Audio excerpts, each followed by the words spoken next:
Malgré la pureté de la doctrine, malgré le fait qu'il était dans une très, très belle conduite, malgré je dirais des projets, des activités, un niveau de service extrêmement élevé, il n'y a plus le même attachement au Seigneur.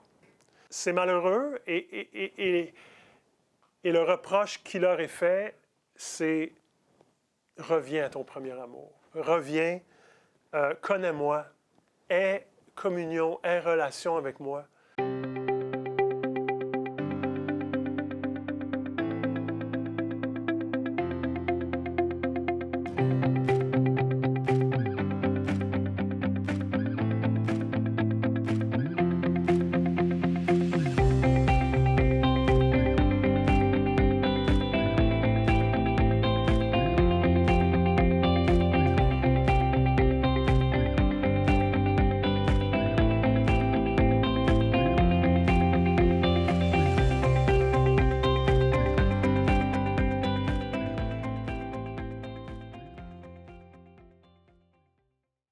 Bonjour, bienvenue sur Théovox dans le cadre de l'émission théologique.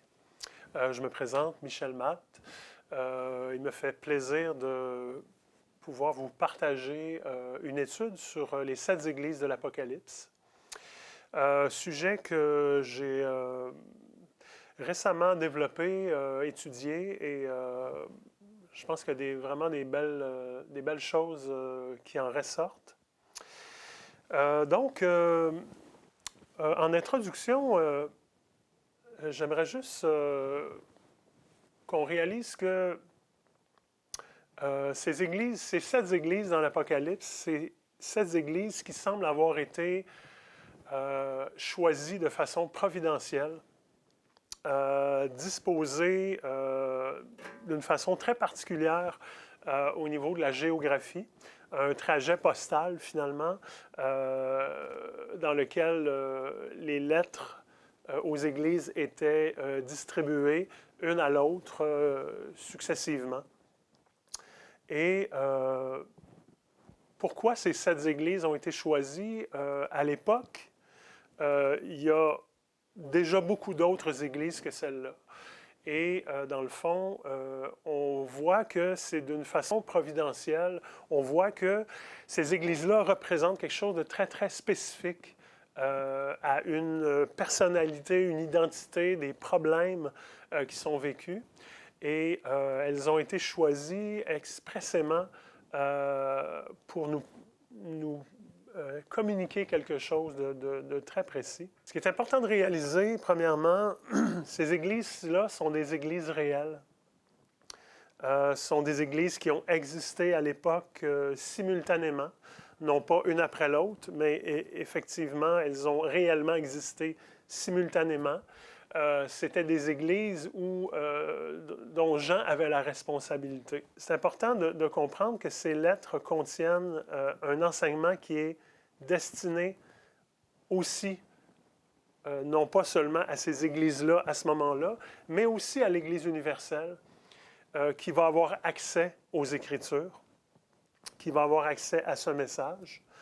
Ce message, évidemment, s'adresse aussi à tout individu qui a le privilège de lire les Écritures, qui a le privilège de lire l'Apocalypse, et il semble qu'il est dit qu'il y a une bénédiction particulière à ceux qui liront ce livre, le livre de l'Apocalypse. Et dans les lettres, dans les 7 lettres, il y a un riche message, très, très riche message, mais je pense qu'il faut prendre le temps d'aller approfondir, d'aller décortiquer, d'aller comprendre quel était le contexte. Ça, c'est très clair. Ces lettres-là, il est fort probable aussi, et je le crois sincèrement, qu'ils représentent 7 périodes de l'Église, 7 périodes successives dans lesquelles se retrouve une Église qui est tout à fait semblable, tout à fait directement reliée, connectée à ce qu'a été cette Église-là réelle et physique. Il y a des liens vraiment très précis à faire. Ça, je pense que c'est important de comprendre à qui s'adressent les 7 lettres de l'Apocalypse. Autre élément très important, dans sa structure, chacune des lettres se ressemble beaucoup. Dans chacune, il y a une déclaration où Jésus-Christ semble connaître cette Église, semble savoir quelque chose de précis sur elle. Il semble aussi y avoir dans chacune des lettres une promesse au vainqueur. Aussi, il y aurait dans ces lettres une adresse, une exhortation à ceux qui ont des oreilles pour entendre. Ça comporte aussi une description très particulière et très précise de Jésus-Christ dans un aspect particulier en lien avec cette Église-là qu'on ne retrouve pas dans les autres. Et ça, c'est très important parce que cet aspect-là qui est relevé est en lien direct avec cette Église-là et fait allusion à sa situation, bonne ou mauvaise. Ensuite, évidemment, chaque lettre contient, presque chaque lettre contient un éloge.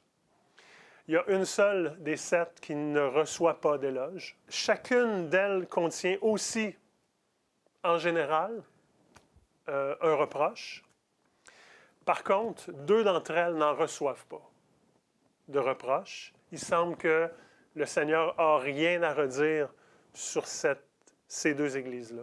On les nommera plus tard, pas très important pour le moment. Chaque lettre inclut une exhortation, une promesse d'encouragement à ceux qui prennent garde à ce message très précis, qui est parfois sévère, parfois encourageant, mais toujours très précis à la situation que cette Église-là vit actuellement.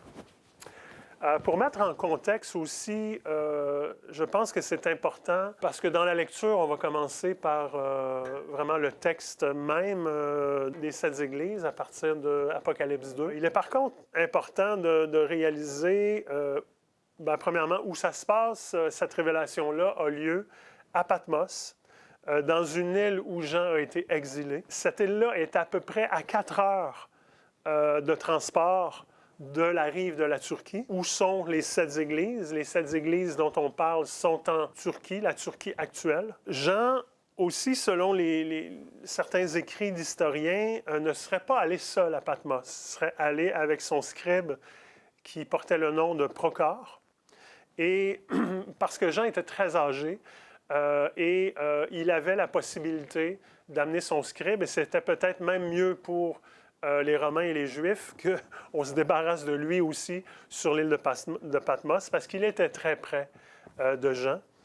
Et ce qui a été la très, très bonne nouvelle dans ça, c'est que Jean, étant très âgé, avait besoin de quelqu'un pour transcrire ce qu'il recevait de la part de Dieu, de Jésus, du Saint-Esprit dans cette révélation-là.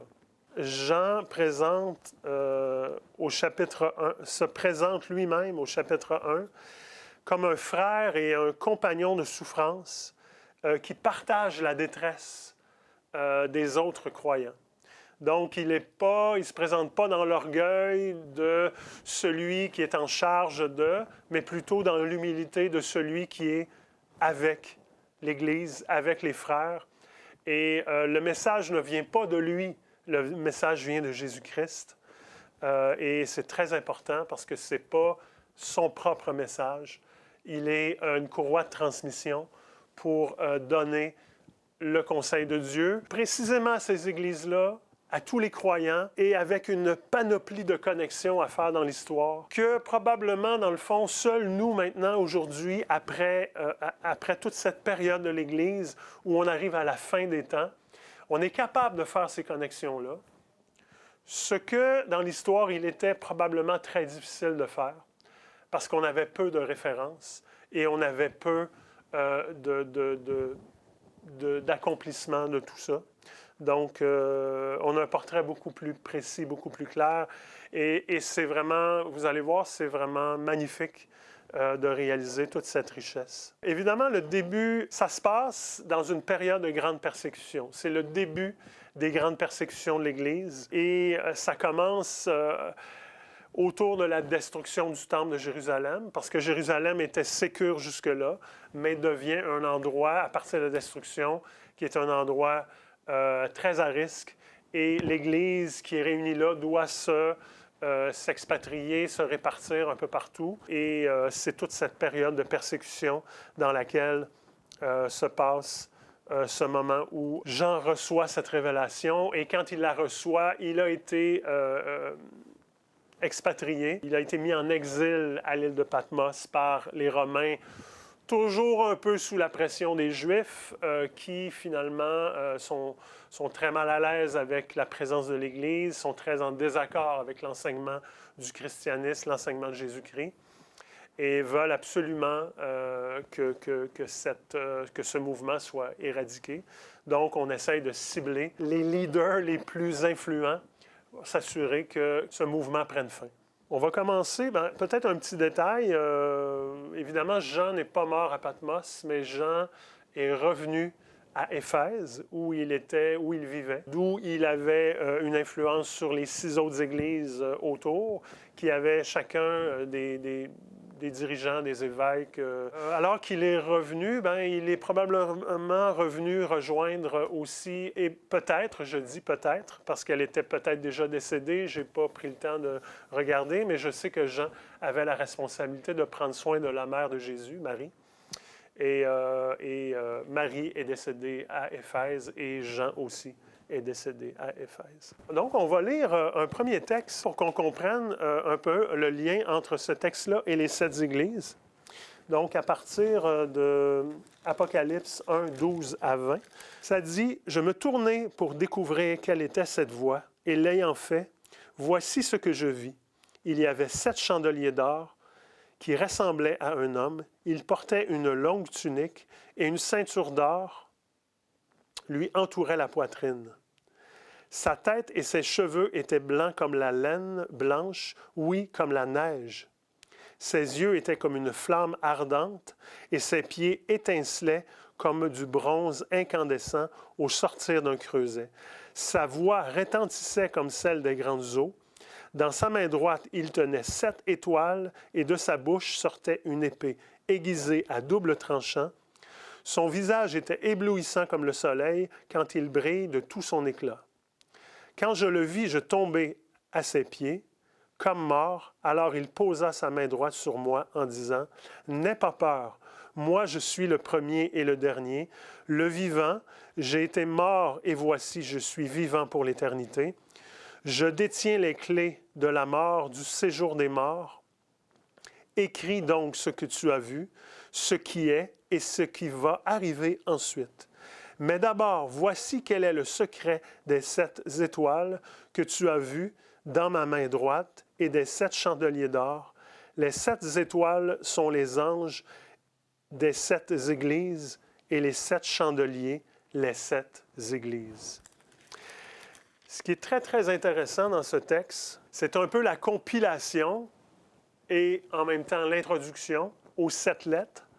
C'est-à-dire que dans le texte, on retrouve plusieurs des éléments qui sont adressés aux 7 églises, entre autres dans la manière dont le Seigneur se présente à eux, c'est-à-dire quelques exemples, on fait mention des chandeliers, des yeux comme une flamme de feu, ses pieds, dans sa main, les 7 étoiles, l'épée aiguë à 2 tranchants. Je suis le premier, je suis le dernier, j'étais mort, je suis vivant. Les clés de la mort et du séjour.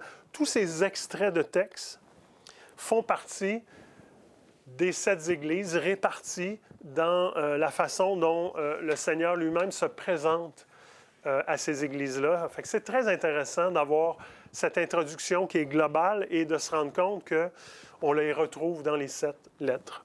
Donc, on va poursuivre dans un premier temps avec la lecture de la première lettre, juste pour s'en donner une bonne idée. Et après ça, on va entrer un peu à décortiquer ce texte-là pour bien comprendre à quoi il fait allusion. Parce que c'est très facile de faire dire à la parole de Dieu ce qui fait notre affaire ou ce qui pourrait nous venir comme première idée.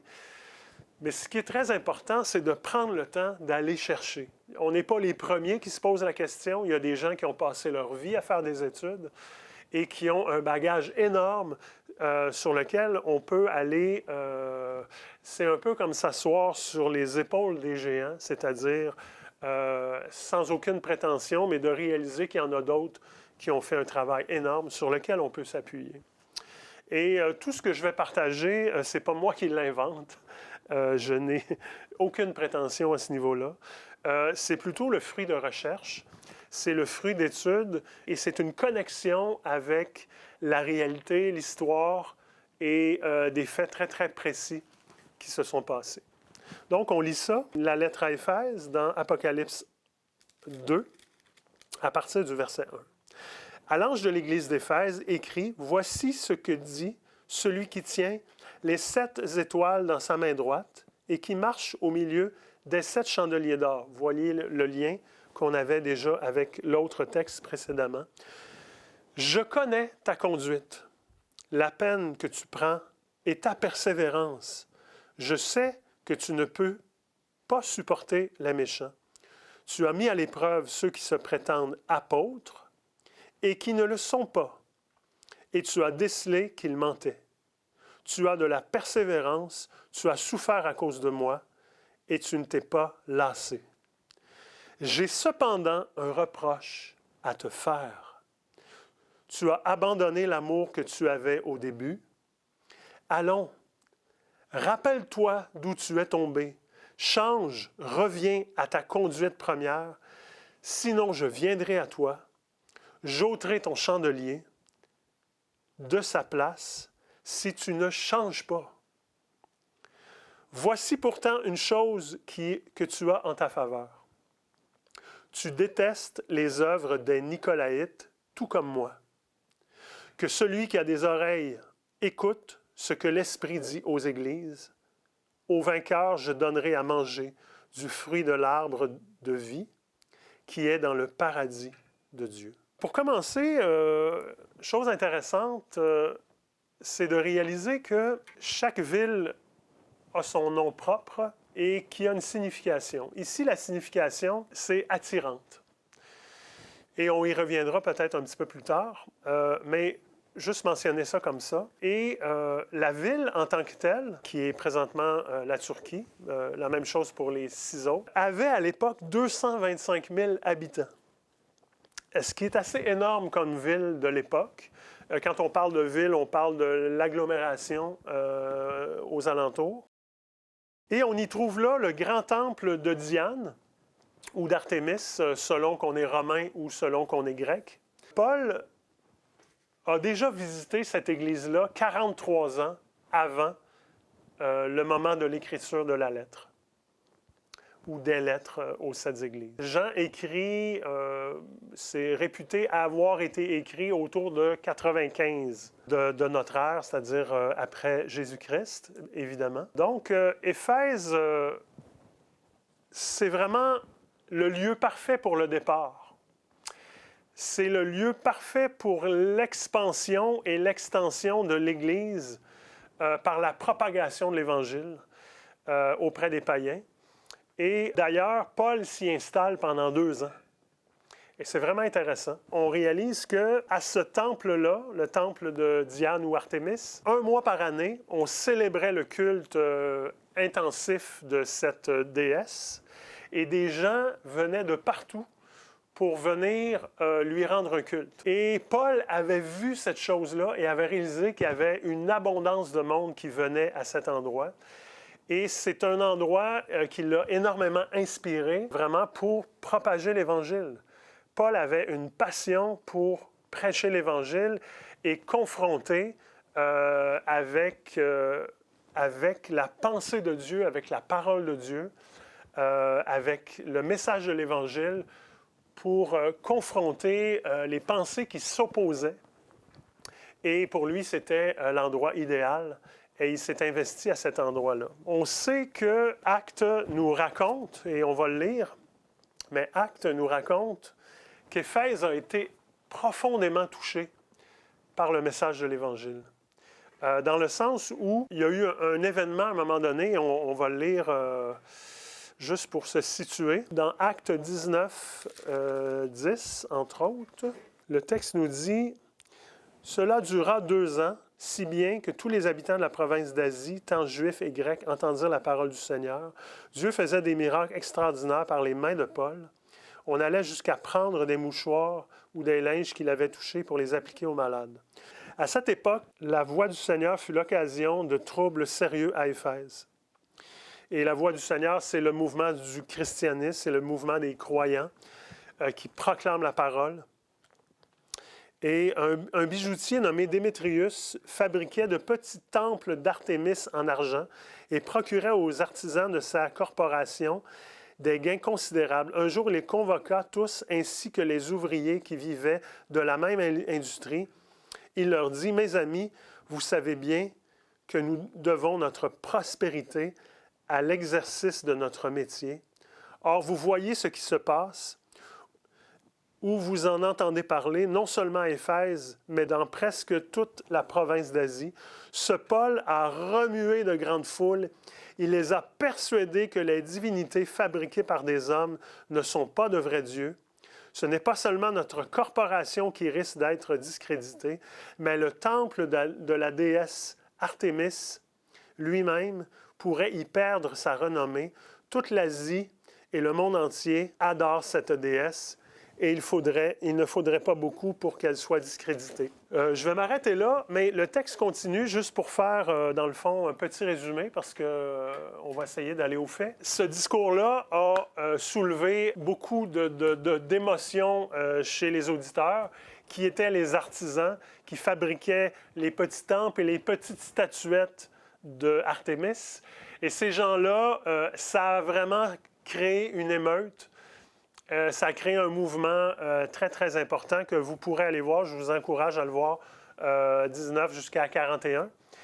Et on voit comment l'Évangile était en train de bouleverser complètement, à travers ces 2 années-là, le peuple. Les gens étaient complètement bouleversés, le commerce était bouleversé. Il y avait vraiment quelque chose qui se passait là. Évidemment, on a retrouvé énormément de ces petites statuettes, excusez-moi, d'Artémis. Dans les ruines, il y en avait des temples aussi, mais surtout des statuettes qui ont été retrouvées, qui était un commerce extrêmement florissant. Et ces gens-là se sentaient menacés par l'Évangile de perdre ce commerce qui était relié à un culte païen et qui était voué à l'échec. En même temps, le temple d'Artémis, c'est plus qu'un temple, c'est aussi une banque qui contrôle l'économie de la cité d'Éphèse. C'est plus que ça. Il y a toute une économie autour de ça. Si c'était que l'idéologie ou la philosophie, ça serait une chose, mais là, c'était en train de toucher leur portefeuille, c'était en train de toucher leur commerce.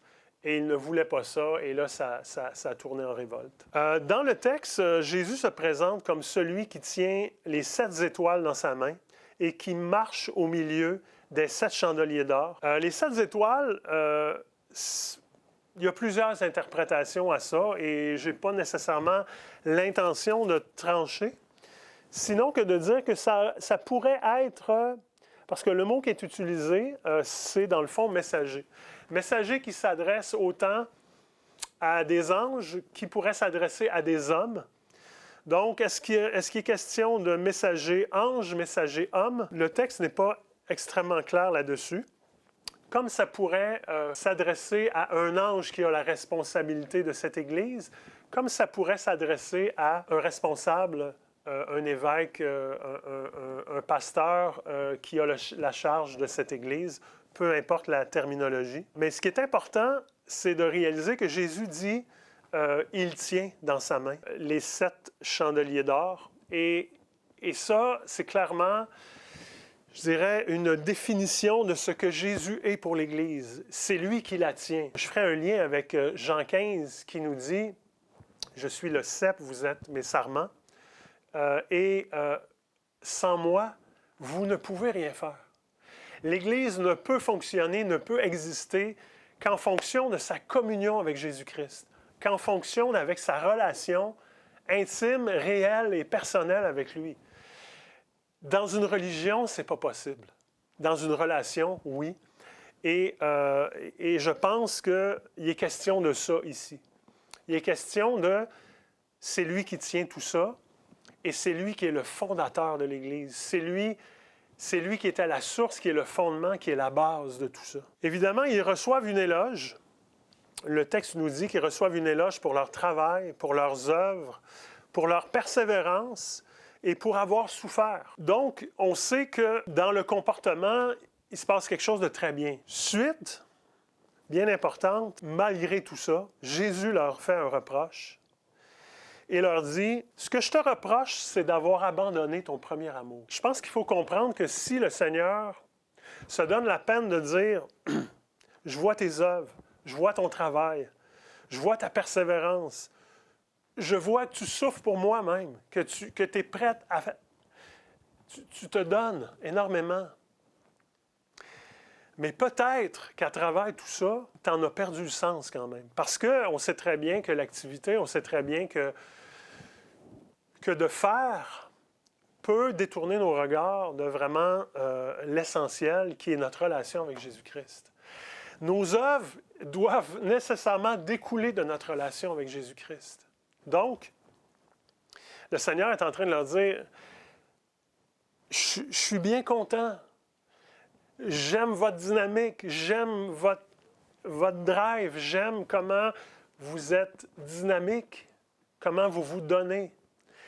Mais j'ai bien peur que vous êtes en train de passer à côté de l'essentiel, qui est la relation que vous aviez au départ avec moi, et que tout ça a pris le dessus, et que vous en avez perdu complètement le sens. Et donc, Jésus leur reproche d'avoir abandonné leur premier amour, et c'est vraiment un énorme contraste avec le texte d'Éphésiens 1, 15. Parce que, dans le fond, il faut réaliser que dans les 7 églises, la seule église qui a déjà reçu une lettre avant celle de l'Apocalypse, c'est l'église d'Éphèse. Dans l'église d'Éphèse, dans la lettre à l'église d'Éphèse, Éphésiens, on voit comment Paul honore cette église pour ce qu'elle fait et ce qu'elle a compris, ce qu'elle vit.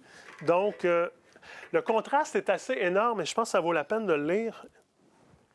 Éphésiens 1, 15. « Pour toutes ces raisons, moi aussi, après avoir entendu parler de votre foi au Seigneur Jésus et de votre amour pour tous ceux qui appartiennent à Dieu, je ne cesse de dire ma reconnaissance à Dieu à votre sujet quand je fais mention de vous dans mes prières. Je demande que le Dieu de notre Seigneur Jésus-Christ, le Père qui possède la gloire, vous donne par son esprit sagesse et révélation pour que vous le connaissiez, qu'il illumine ainsi votre intelligence afin que vous compreniez en quoi consiste l'espérance en laquelle vous avez été appelés, quelle est la glorieuse richesse de l'héritage que Dieu vous fait partager avec tous ceux qui lui appartiennent et quelle est l'extraordinaire grandeur de sa puissance qui met en œuvre en notre faveur, à nous qui plaçons notre confiance en lui.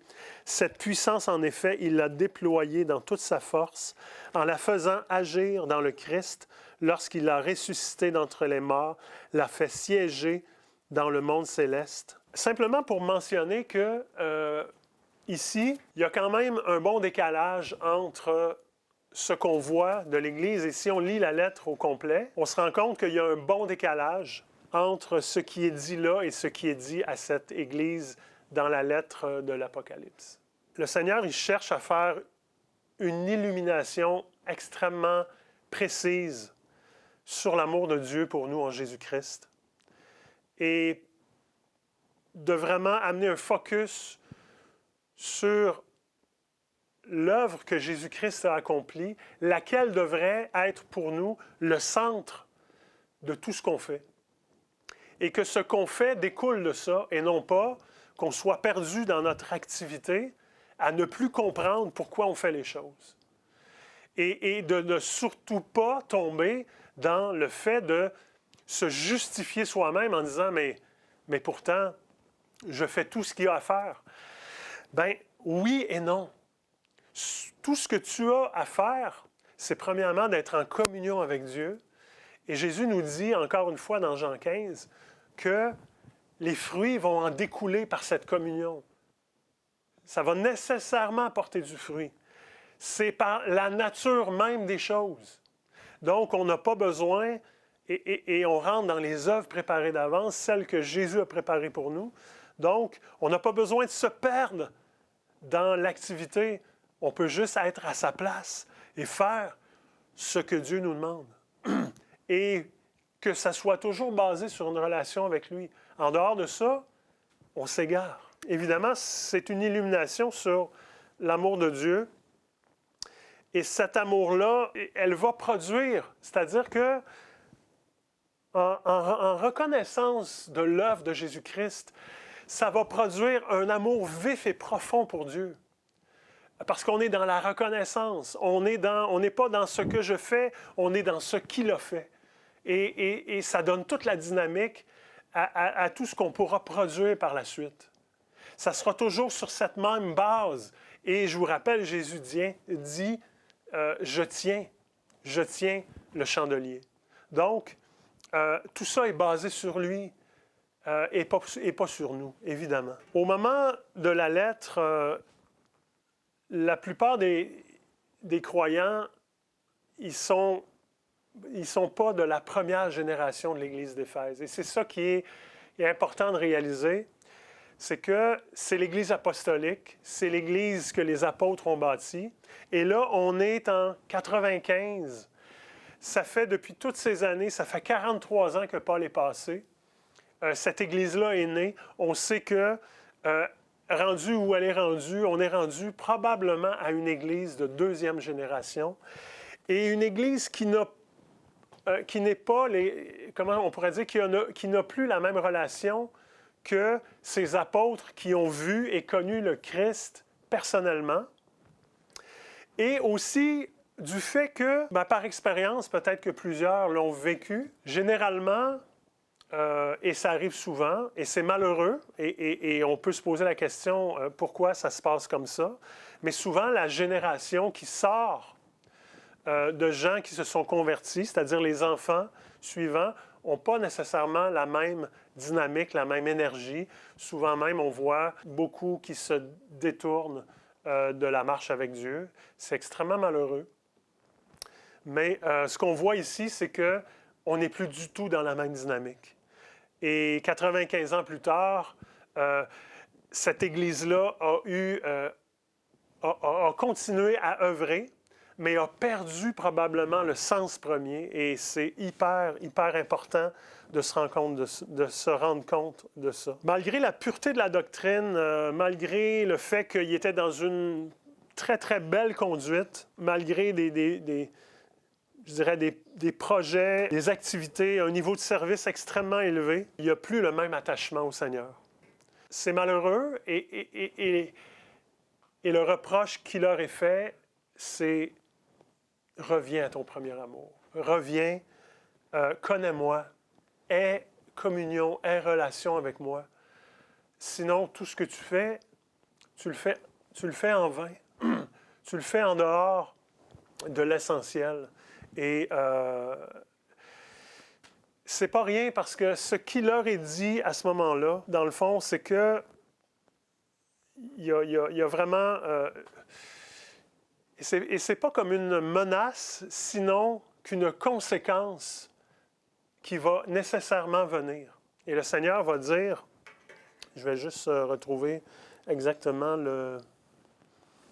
Dans le fond, il lui dit, « Rappelle-toi d'où tu es tombé, change, reviens à ta conduite première, ton amour pour moi, sinon j'ôterai ton chandelier. » C'est pas rien. Et la question qu'on doit se poser, Jésus tient le chandelier et il est en train de lui dire, dans ton cas, si tu ne reviens pas à ton premier amour, je vais ôter ton chandelier.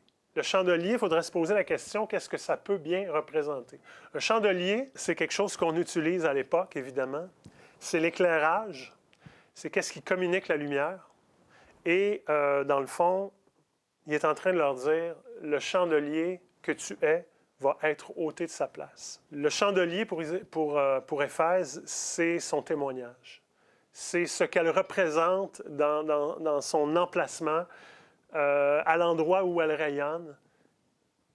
Jésus lui dit, eh bien, si tu ne reviens pas à ton premier amour, si tu ne te repens pas, je vais l'enlever. Et c'est très intéressant de réaliser qu'aujourd'hui, à Éphèse, il n'y a plus rien. Absolument rien. Éphèse est une ville déserte. Tout ce qui reste à Éphèse, ce ne sont que des ruines. Il y a encore des gens qui vont là, évidemment, simplement pour profiter de ce que ces ruines ont comme intérêt, comme attrait. Mais il n'y a plus de chandelier. L'église d'Éphèse n'existe plus. Et cette église-là elle a monté à un point tel qu'elle a été le lieu d'un concile. Elle a été le lieu d'un rassemblement, je dirais, dans tout l'Empire romain, où il y avait des églises répandues partout. Éphèse a été à un moment le lieu d'un concile. C'est pas rien de recevoir un concile à cette époque-là. Et quelques centaines d'années plus tard, c'est le déclin total de la ville et de l'église d'Éphèse. Et Éphèse disparaît complètement de la map. Tout ce qu'on retrouve aujourd'hui, ce ne sont que des ruines, plus rien. Seul un lieu de pèlerinage pour se rappeler de souvenirs, mais plus de vie. Et c'est pas rien. C'est vraiment pas rien parce que ce qu'on est en train de dire par là, on est en train de dire, premièrement, la parole de Dieu, elle est vraie. La parole de Dieu, quand elle dit quelque chose, elle ne se trompe pas. Et quand Dieu dit à quelqu'un une parole précise, lui non plus ne se trompe pas. Et il fait exactement ce qu'il dit qu'il va faire. Et on peut penser que cette Église, éventuellement, s'est complètement détériorée, est restée dans son activité, dans ses œuvres, mais a complètement perdu cet amour précieux de Jésus-Christ, et elle n'est plus.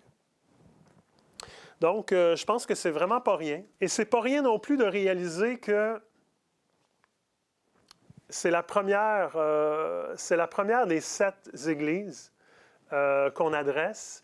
C'est la première à laquelle Dieu adresse un message dans les 7.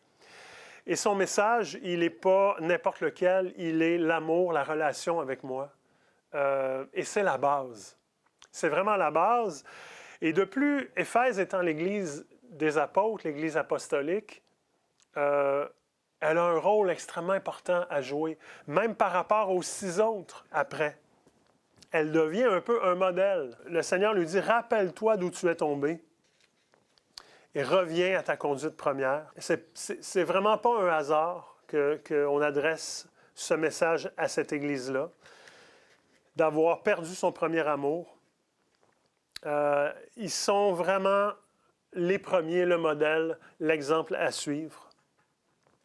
Cette Église-là est née des premiers disciples, les apôtres, et rapidement, dans une deuxième génération, elle a déjà perdu le sens de cette communion, de cette relation intime avec Jésus.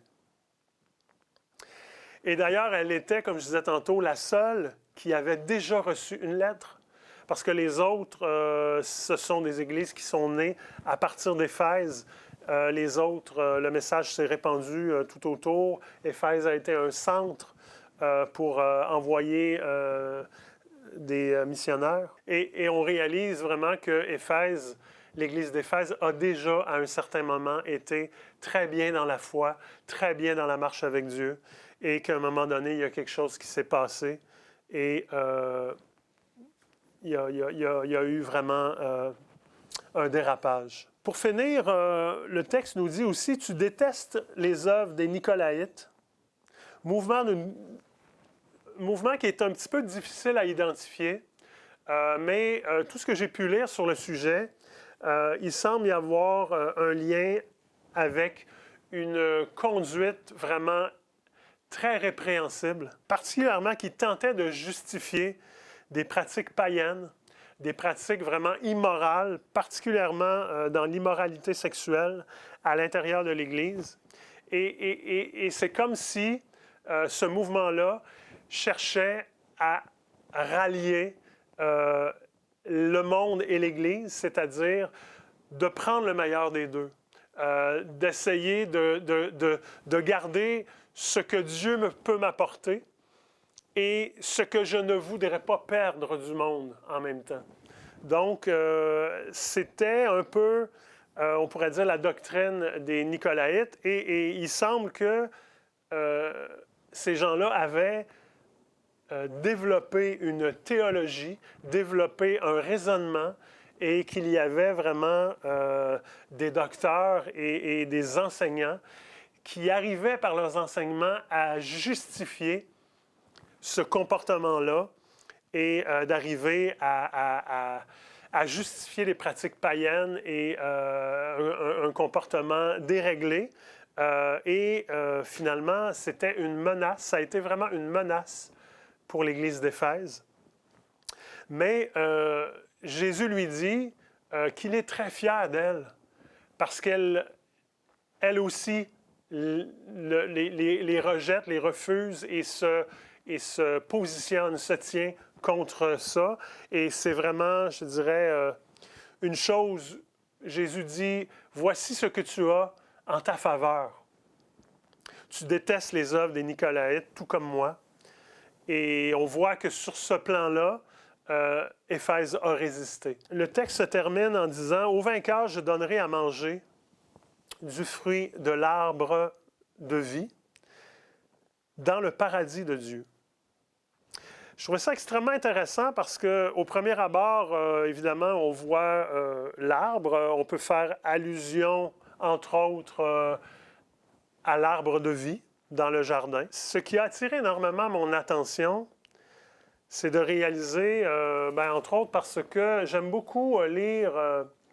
Bon, ça m'arrive souvent de faire des comparaisons avec la version Darby, parce qu'elle est très proche dans le mot-à-mot, traduction mot-à-mot du grec, ce qui est assez difficile à lire, mais très intéressant pour le sens.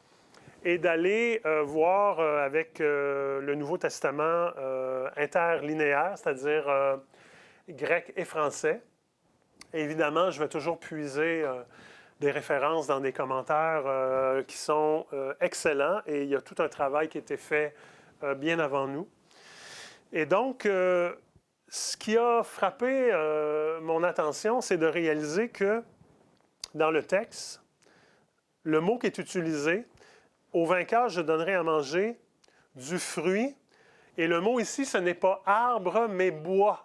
Moi, ça m'a vraiment tout de suite allumé.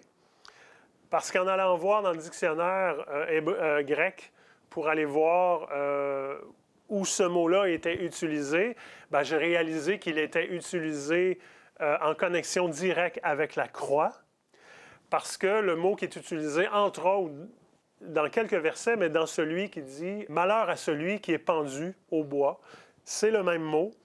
Et donc, je trouvais ça magnifique de réaliser que l'arbre dont il est question ici est en lien direct avec la croix, c'est-à-dire l'œuvre accomplie de Jésus-Christ, duquel sortent ces fruits extraordinaires. L'œuvre de la croix est centrale. C'est vraiment par là et strictement par là et non par rien d'autre que nous, on pourrait ajouter, mais par cette œuvre de Jésus-Christ à la croix, au bois, que la vie jaillit, que le fruit sort. Je trouvais ça vraiment, vraiment magnifique de réaliser que la croix était au cœur même de ce texte-là. Donc, ça fait un peu le tour de ce texte pour l'Église d'Éphèse. Simplement pour réaliser, en résumé, que cette Église-là a déjà été à quelque part au cœur du plan de Dieu et tranquillement a perdu cet amour. Et Jésus lui dit, si tu ne reviens pas à cette relation, ici, il n'est pas nécessairement, il n'est pas simplement parlé à des individus, mais il est spécifiquement parlé à une communauté, à un endroit précis, entre autres. Et c'est de cette situation dont on parle quand on dit qu'elle n'est plus là aujourd'hui. Jésus lui dit, « Bien, j'enlèverai ton chandelier. » Et ce que le Seigneur dit qu'il va faire, il va le faire. Il va le faire. Et c'est magnifique, impressionnant, rassurant et troublant à la fois, dépendant où est-ce qu'on se situe. Mais Dieu fait toujours ce qu'il dit qu'il va faire. C'est juste riche et magnifique de se rendre compte que tout ça est bien réel, connecté sur une réalité qui s'est vraiment passée et qui est aussi en connexion avec quelque chose que probablement plusieurs églises, plusieurs personnes peuvent vivre actuellement. Et évidemment, le Seigneur nous appelle à être en communion intime avec lui, à faire que notre chandelier brille. Et je pense que c'est le cœur du message qu'il veut nous donner. Ou bien c'est décourageant pour certains, ou bien c'est très encourageant pour d'autres. Le message s'adresse toujours à un petit reste, à ceux qui vont s'attacher aux Écritures, à ceux qui vont garder précieusement la parole de Dieu dans leur cœur. Voilà, je vous remercie. Je vous invite pour une prochaine, évidemment, qui sera l'Église de Smyrne. Texte vraiment hyper intéressant, qu'on va nécessairement développer légèrement plus. Plus ça avance, plus ça se complexifie un petit peu. Parce qu'il y a des liens de plus en plus. La spécificité d'Éphèse, c'est que elle représente sa propre période apostolique, tandis que les autres représentent une période dans l'histoire de l'Église qui est projetée dans le temps. Et ça rend l'étude particulièrement intéressante. Voilà, merci beaucoup.